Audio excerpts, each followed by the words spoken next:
This morning I'll be talking a little bit about the full moon of Gemini, and I'm going to be placing a focus on Venus, the planet Venus, and the heart.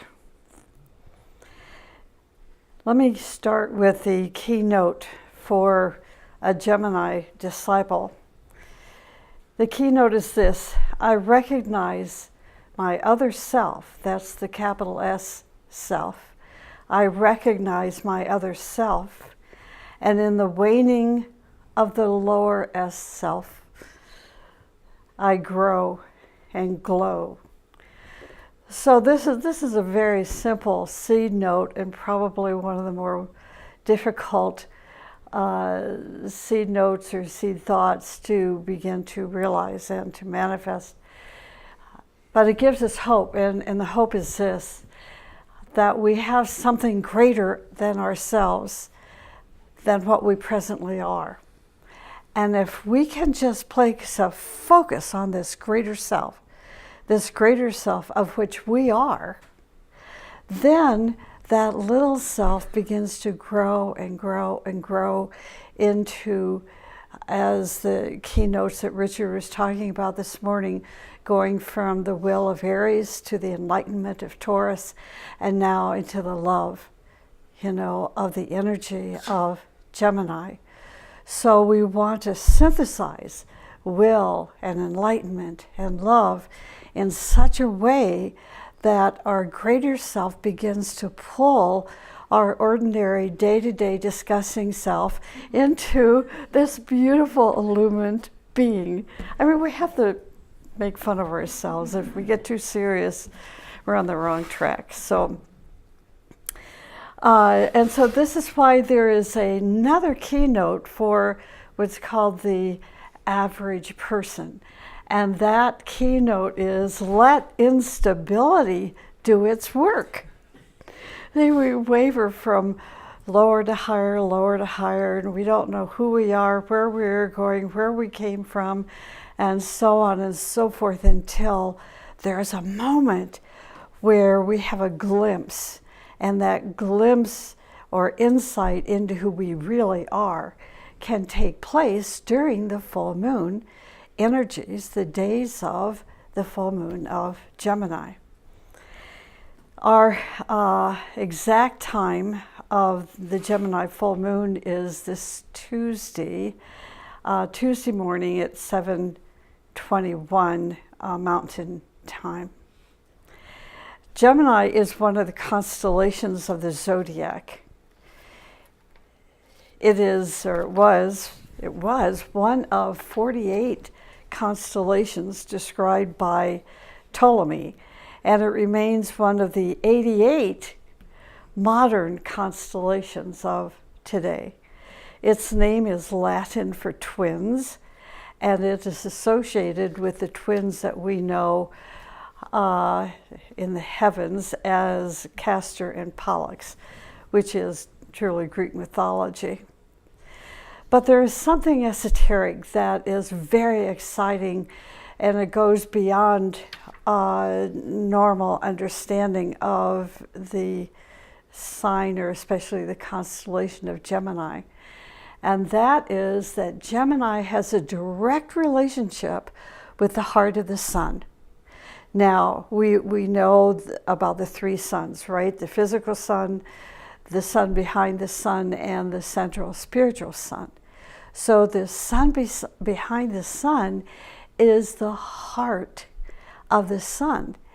And Gemini the constellation of Gemini has a direct relationship with the heart of the sun. So this is important for us to remember, and why Gemini seems to have a humanitarian influence.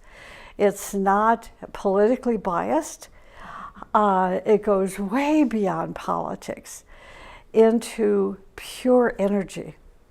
So I was thinking about this big summit meeting that may or may not be taking place between the leader of North Korea and the leader of the United States.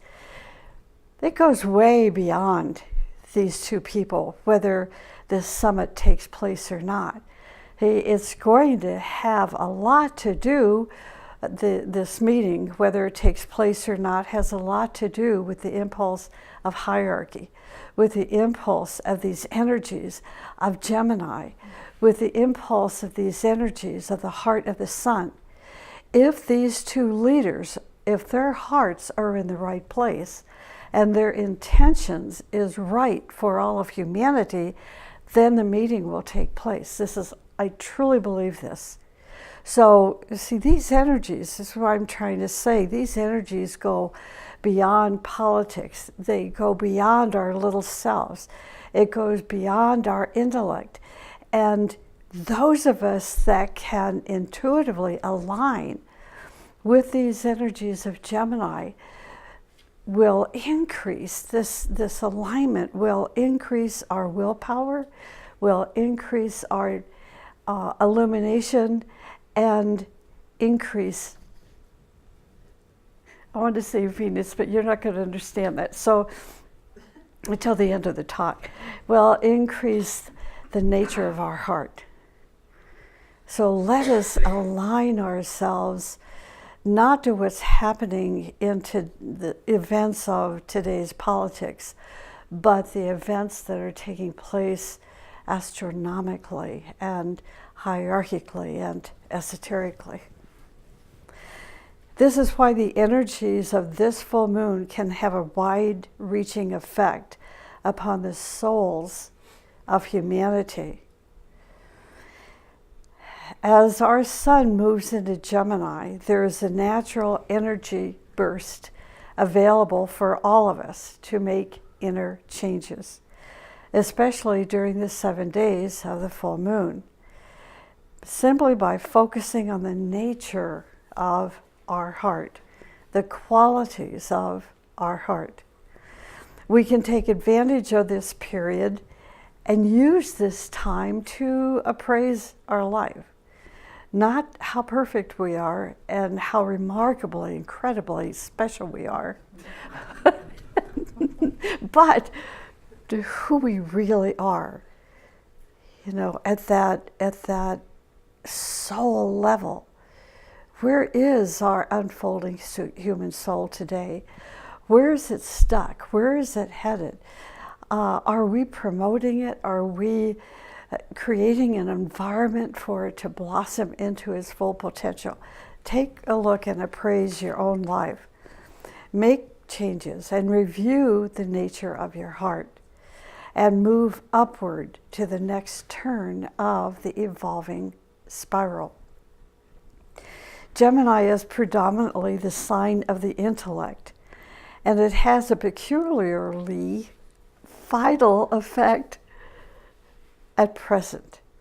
At this time in history, the intellect has been in steady development for humanity in general. But if we have an advancing consciousness, we are now moving from the intellect and striving toward higher thinking. I wish I had a diagram to show you the details of that. I just decided not to do it today because we have a very long meditation coming up, and that's more important than building our base knowledge. But one of these days we'll put it up on the computer and on the board and take a look at it, so we can really understand the diagram of what it means to move from the intellect into higher thinking. Essentially, higher thinking is beyond the intellect. In other words, we're developing intuition. Intuition is like a sudden revelation in which you see all that is to be seen. That's intuition. When your heart and mind are developed simultaneously, you become intuitive and also intellectual or intelligent. And here is where the esoteric ruling planet of Gemini holds rule. Venus. Venus is the esoteric ruler of Gemini and can inaugurate a new state. Venus can inaugurate a new state of awareness, bringing in a new age and a new world. That's what Venus can do. Why is this? It has to do with Sana Kamara. Sana Kamara came from the Venus chain of the Venus scheme, which I'm not going to go into, but you can. You can get on the internet, you can go into your books and read about Sana Kamara, read about the Venus scheme, read about the Venus chain, and the fact that Sana Kamara is from the Venus chain, not the scheme, but the chain within the Venusian scheme. It's very interesting. Sana Kamara is also known as the Ancient of Days and has his disciples and initiates who are in service to the evolution of this planet and who come under the influence of Venus. Sana Kamara's headquarters is found in Shambhala. Venus stands for the appearance of the love principle and through the directing power of the mind. So you see how love and mind, the power of the mind, the love principle go together. A balance between heart and mind. So under the power of the mind, you know what it does? This combination promotes and transmits wisdom. And thus the reason that Venus is very active when one is on the path of discipleship, and Venus transmits the fifth ray. The fifth ray, not ray 6, not ray 2, but ray 5. Again, I wish I could go into this, but I can't. But you can certainly take advantage of your free time and do a little studying. I made a list of references to the planet Venus from the Secret Doctrine, which I found just incredibly exciting. In the Secret Doctrine, it says that Venus is the Earth's primary or spiritual prototype. Now you could say, what does that mean? Well, let's see. Who knows? Except maybe Helena Rourke. You know how she talked about going to the planet Venus and the various and beautiful colors of flowers and entities there. So if we want to learn a little bit about what the future of this planet may be, we can learn by reading what Helena Rourke had to say about the planet Venus. And I'm repeating this again from the Secret Doctrine. Venus is the Earth's primary or spiritual prototype. It went on to say another point, the planetary logos of Venus loved the Earth so well that he incarnated, that's Sana Kamara, that he incarnated and gave it perfect laws which were disregarded and rejected. What to say? Every sin committed on earth is felt in Venus. Every sin that is committed on earth is felt in Venus.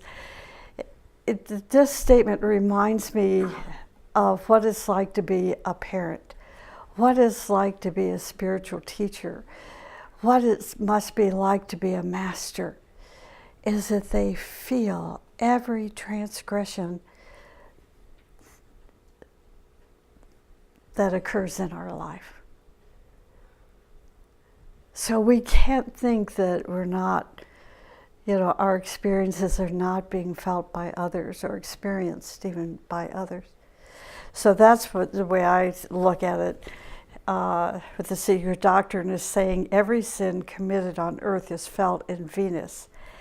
Every change, and this is interesting, every change in Venus is reflected on earth. Mm-hmm. It goes on to say Venus is the light bearer of our earth in both the physical and mystic sense. It is the light bearer of our earth. It is with the regent of Venus that occult mysticism has to deal. The regent of Venus is our planetary logos.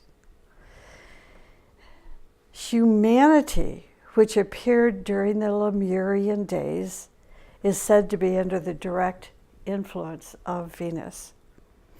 So now, the heart. During the days of this full moon, we want to try to spend quality time concentrating on the nature of our heart, your heart, and the heart of cosmos, our heart, the heart of cosmos, the group heart, and the heart of cosmos. See how that works.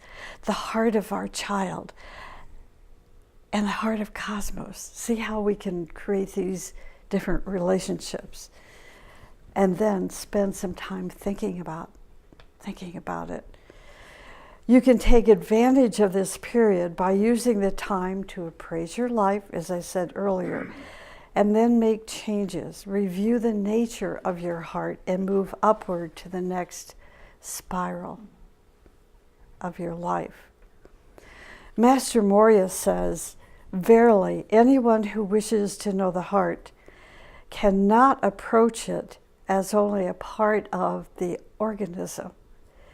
First of all," he says, "one must recognize the centrifugal aspect of the heart and study outward from it, not inward from it." He also says the solar plexus is the antechamber or the entrance to the temple of the heart.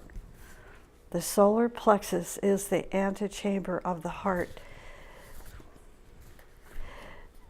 The Kundalini is the laboratory of the heart. Do you see how this is going to require you to do some thinking? This is from the book Heart, verse 339, if you want to spend time with it. It goes on to say, "The brain and all the centers are the estates of the heart, because nothing can exist without the heart. The heart stands as the temple of humanity." What does the Great One mean when he says we should recognize the centrifugal aspect of the heart and study outward from it? Centrifugal means moving outward from a central point or center point. He is telling us we should first try to discover the central flame of the heart. It is this flame, when it is adequately ignited, that will put us in contact and in rhythm with the cosmic heart. I suggest you get this recording and listen to it again. I know there's a lot in it, but we can absorb a lot as well. The cosmic heart is the centrifugal aspect of the heart. The cosmic heart nourishes each atom, each cell, and each living form on all planes. That's what the cosmic heart does. The cosmic heart, along with the flame within our own heart, will communicate through magnetic attraction, exchanging harmonious energies, vision, and inspiration. This action results in increasing health, vision, and creativity. This nourishing action creates a path for us to travel. Isn't this beautiful? It creates a path for us to travel, a path called the path of the spirit, or the spiritual path. We are traveling to the center of the cosmic heart. The heart transmits from its center love and beauty, power, goodness, and truth. See, this is the heart. This is not a squishy little thing. If you know anything about Ray 5, you know there's nothing squishy with Ray 5. These transmissions, love and beauty, power, goodness and truth, nourish the fire, the flame within our heart with the radiance of the cosmic heart. When we talk about those people who have strong hearts, we are talking about people whose heart centers are vital and nourished by the cosmic heart. But when enemies daily attack our heart, enemies such as revenge and anger, slander, hatred, dishonesty, jealousy, and greed, we are cutting ourselves off from the radiation of the one life, the cosmic heart. What does this mean to us? This means we are cut from the teaching of the great ones, from the beauty of Christ, the beauty of Buddha, and other messengers of the heart.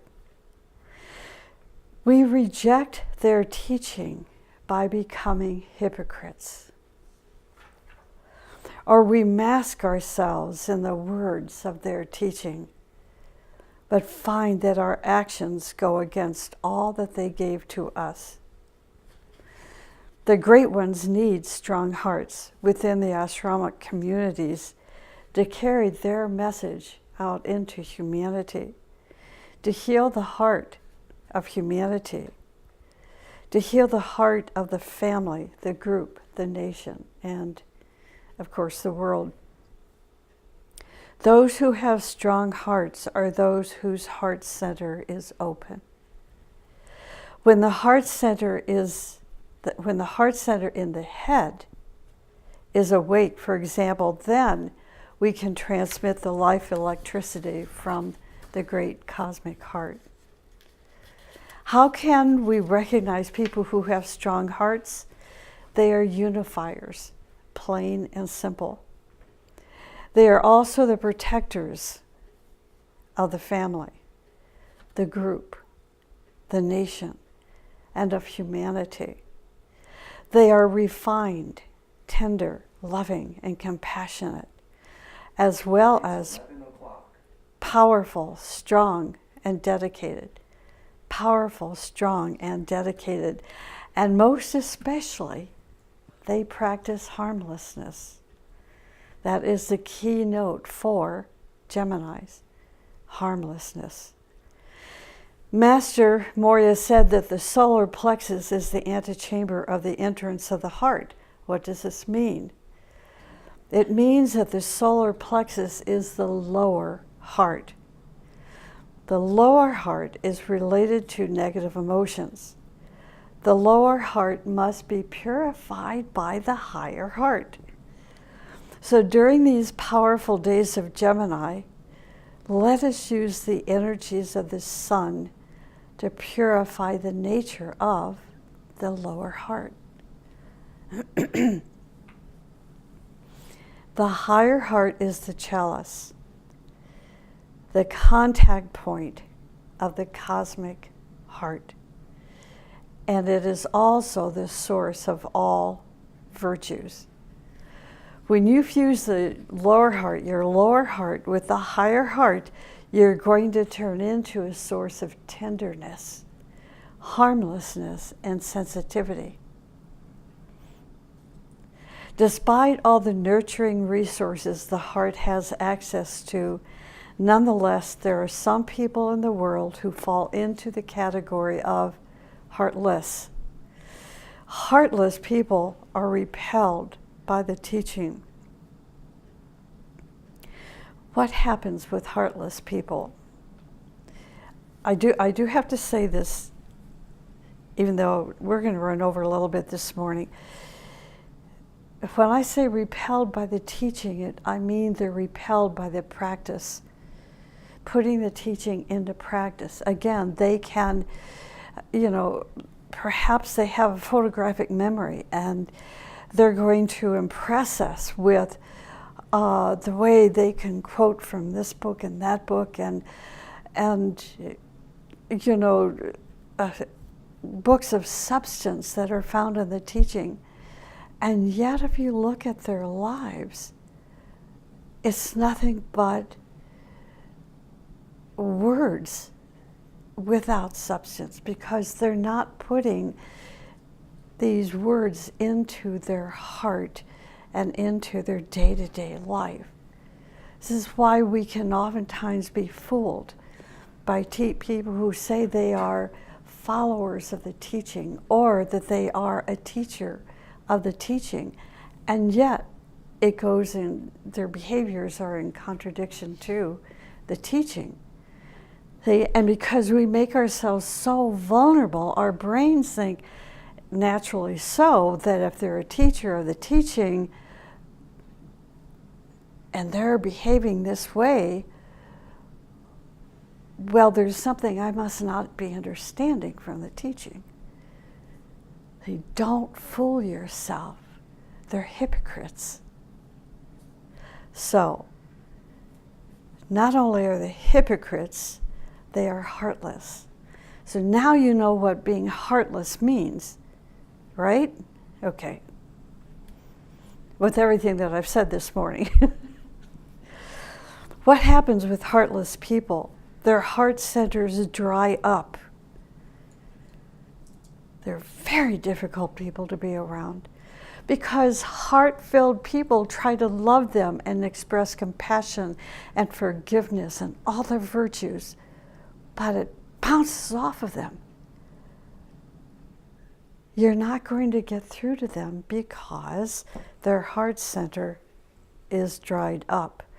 Their heart becomes petrified, and their heart becomes like a rock.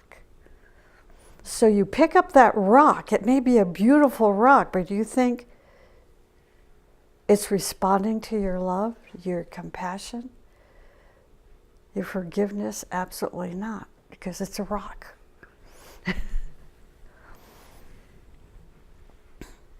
Their actions of thought, mind, and deed work against unity, works against love.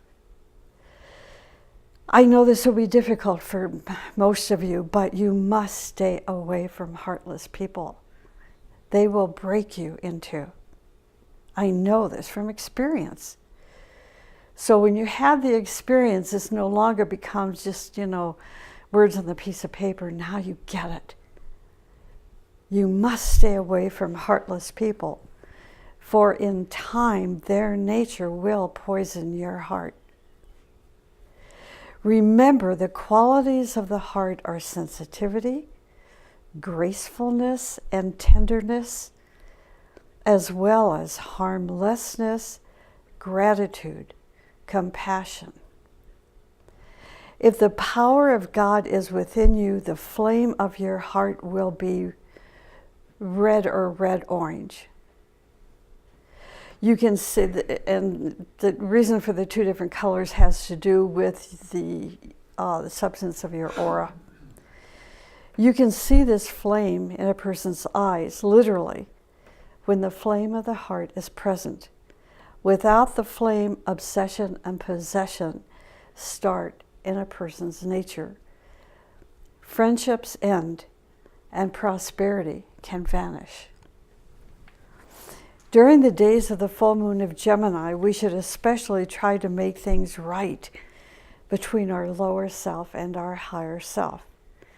Then we can begin to work on our damaged relationships between ourselves and our family members, ourselves and our friends, ourselves and our co-workers.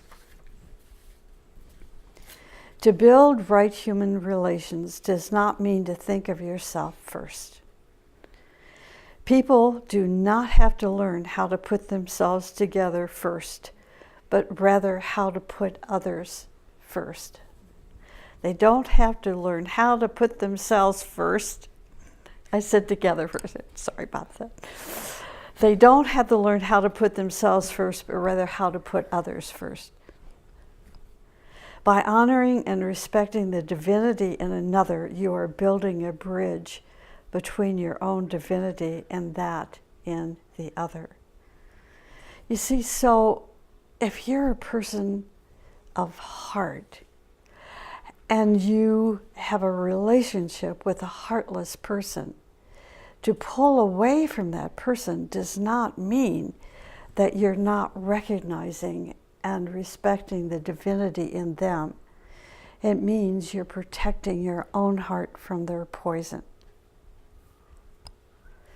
This is love, wisdom. Right human relations is love, wisdom. It is drawing upon the light, love, and power of the Christ. When your heart is full of love and your head is full of wisdom, nothing then is ever done that can cause harm to others in the long run. If you are wise and loving, you can do anything, and the effects will be harmless and good. Okay, now our meditation. Like I said, this is going to be a long meditation this morning. For those of you that are watching the YouTube or the webinar, you're going to see up on the screen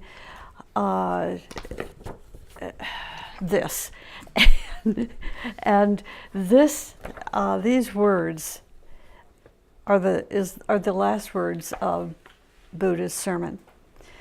And this is going to be part of our meditation this morning. So for those of you that are here, I'll give you some time, to read through what Buddha said in his last sermon.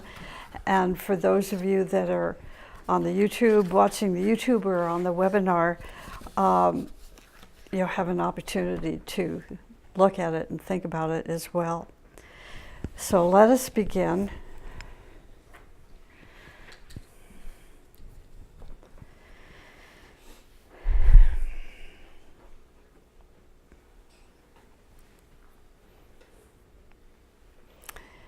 Withdraw your consciousness from your personality and its vehicles and enter deeply into the presence of your soul. Feel yourself established as a soul within the field of light and love and spiritual power.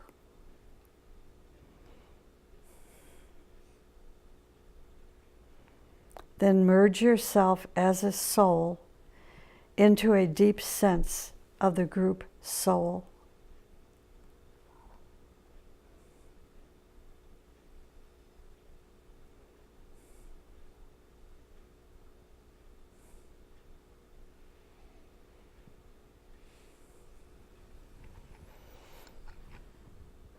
And thus unite in soul with the spiritually minded people of the world and with the men and women of goodwill.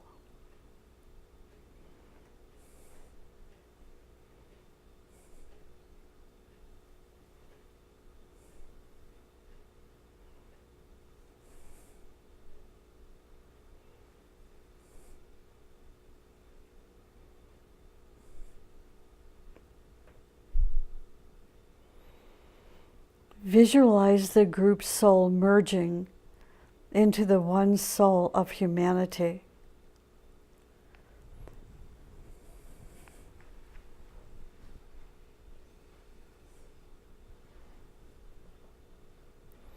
Realize that there is no my soul and thy soul. Deeply realize not is but me.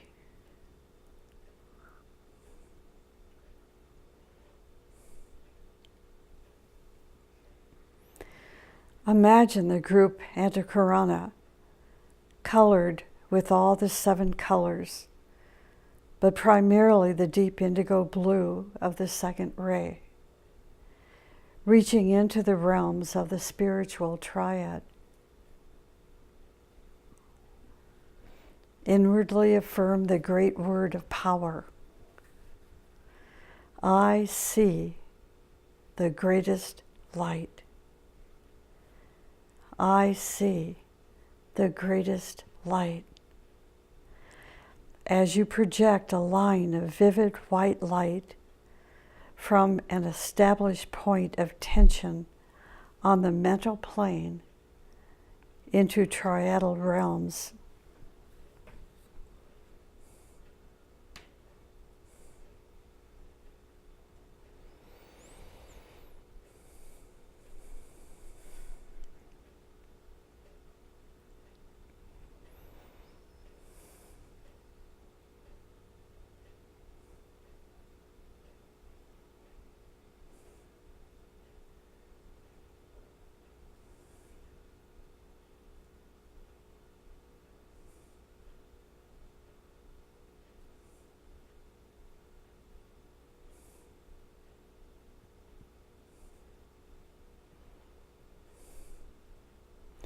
In the presence of this great light of the spiritual triad, attempt to feel the presence of the great white brotherhood, the lodge of masters, the spiritual hierarchy of our planet.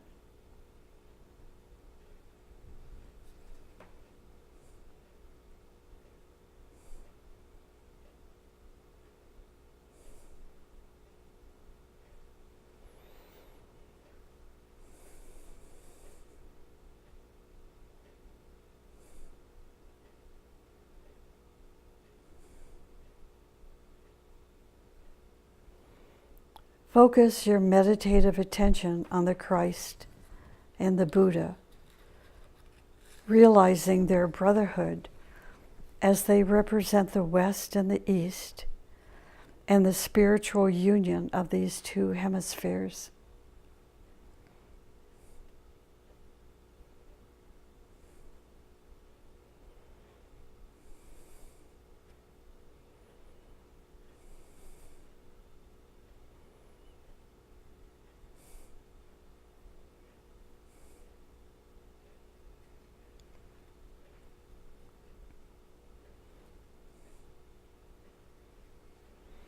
Attempt to realize the manner in which they stand for the constellation Gemini, the brothers in the light.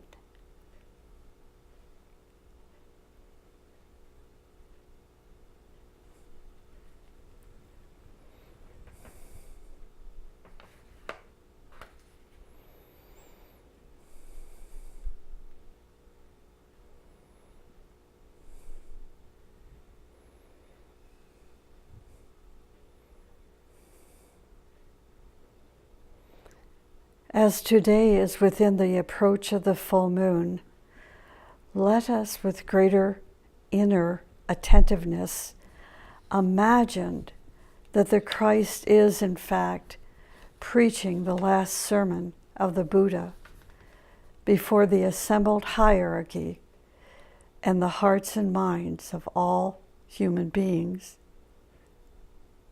The major theme of the Buddha's last sermon is self-reliance. Self-reliance.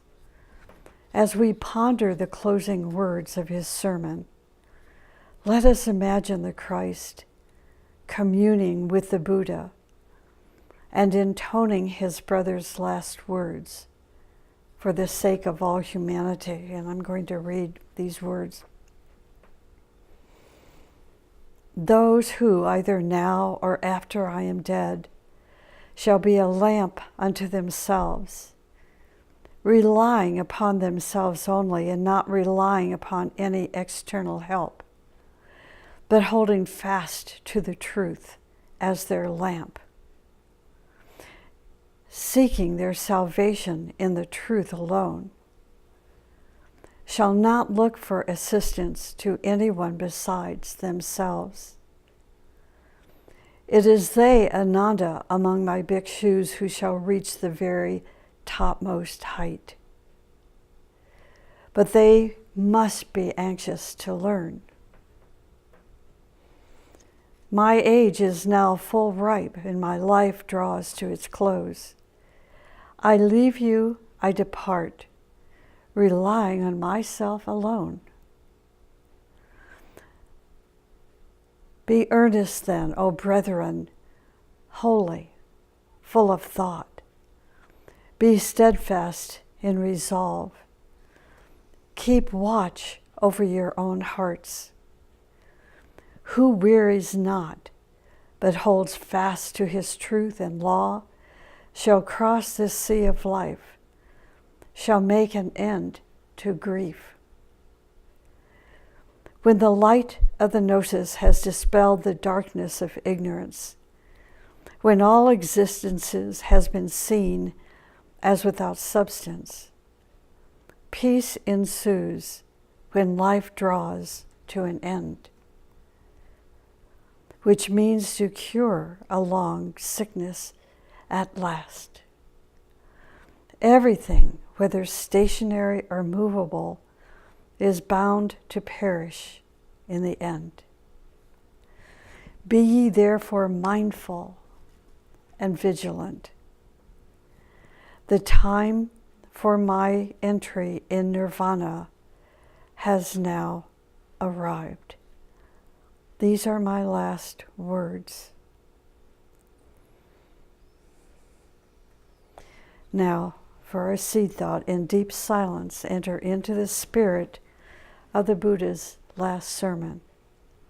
Take it deeply to heart and think about it for a few minutes, and then move into our seed thought. Our seed thought is, we come to thee with a pure heart and surrender ourselves to you for the service of humanity. We come to thee with a pure heart and surrender ourselves to you for the service of humanity. And we'll have 5 minutes for this.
With profound gratitude to the Buddha for all he has done to illumine humanity, we now focus our attention on the Christ.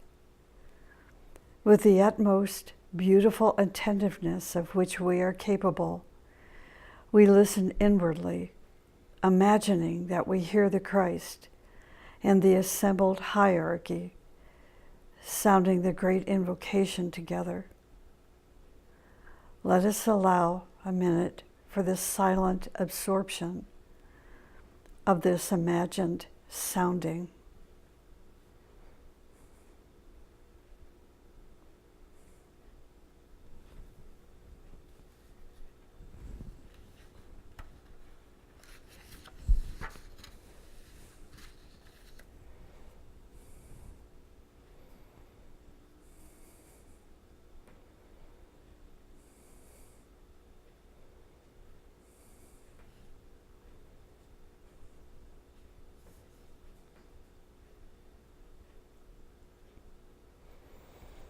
We imagine the Christ focusing all the spiritual aspiration of humanity in his being, and as the leader of his people, and the eldest in a great family of brothers, in an act of love, offering up that aspiration to the Buddha and Shambhala.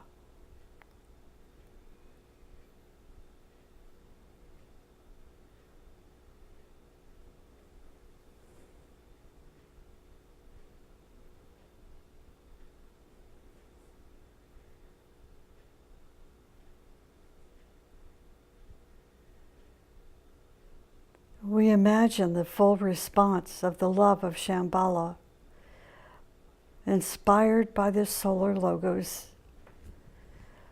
flowing into both hierarchy and humanity, creating a great planetary triangle through which the energies of divine solar love are circulating.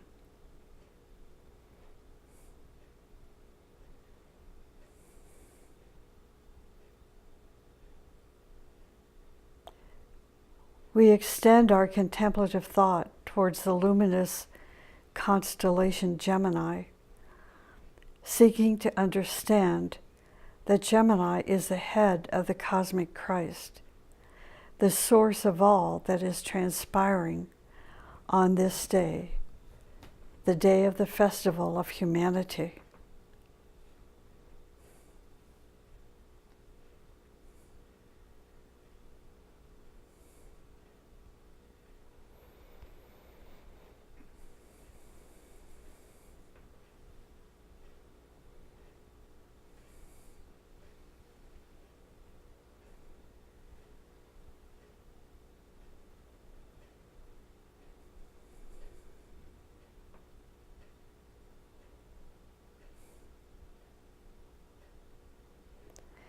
We pause for a moment of deep appreciation for the illumined, loving energies of the constellation Gemini, seeing the pillars of Gemini in yellow before our inner eye, and feeling ourselves imbued with these energies, uniting spirit and matter in the bonds of divine love, streaming through Mercury the messenger, and Venus, the union of heart and mind upon our planet Earth, the hierarchical ruler of Gemini.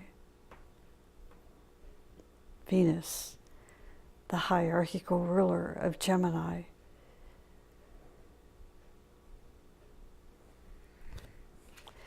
We affirm our solidarity with the Buddha and the Christ, who as the brothers of the East and West represent Gemini on Earth, and with the assembled hierarchy.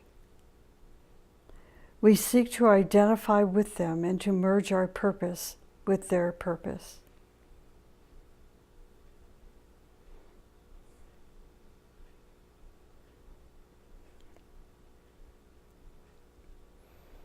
We imaginatively merge with them and bless the world in silence.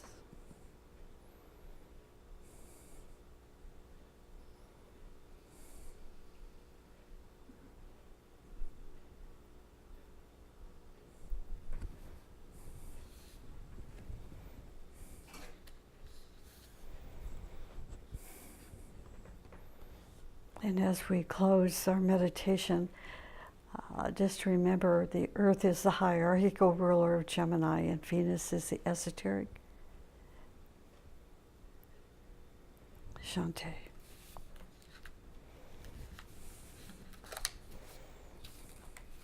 When you're ready, open your eyes and come back to your room.